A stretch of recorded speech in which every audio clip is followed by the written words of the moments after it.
the Liberal government's promised move to dissolve Indigenous Affairs and Northern Development, INAC, and replace it with separate departments reached a milestone Monday with the creation of two new ministries.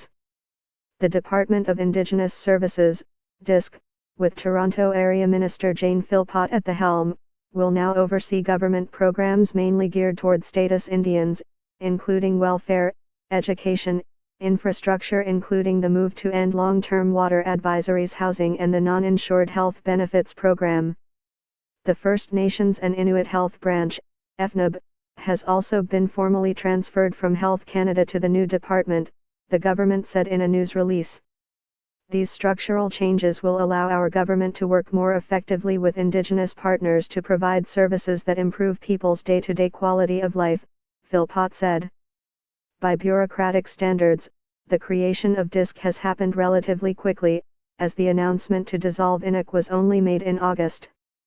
More than 4,500 employees scattered across the country will find themselves working for either the new department, or INAC's other successor, Crown Indigenous Relations and Northern Affairs, which will be led by Minister Carolyn Bennett. Bennett is tasked with settling outstanding comprehensive land claims. There are nearly 100 such deals in the pipe with various degrees of completeness, clearing a backlog of grievances at the specific claims tribunal and generally fostering a new era of self-governance.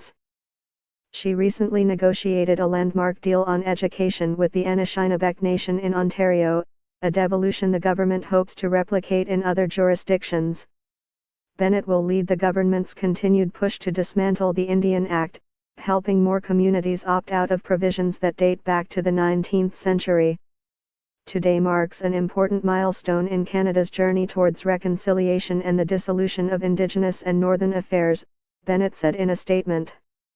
We are tearing down the outdated and paternalistic structure of old design to enforce the Indian Act and replacing it with new departments that are distinctions-based and rooted in the recognition of rights, respect, cooperation and partnership. When announcing the creation of the two new departments, the government vowed to consult with Indigenous groups, including the Assembly of First Nations, AFN.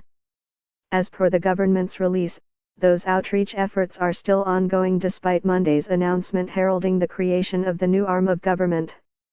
The government said all existing funding and contractual arrangements remain active. The delivery of services will continue as usual. And yet some experts warn fundamental reforms of this sort could actually lead to more headaches with Indigenous governance. In terms of practical outcomes, I think it might actually have a negative effect, Christopher Alcantara, an expert on Indigenous settler relations at Western University, said in an interview with CBC News in August. It's going to complicate decision-making because now you have two ministers competing for resources around the cabinet table.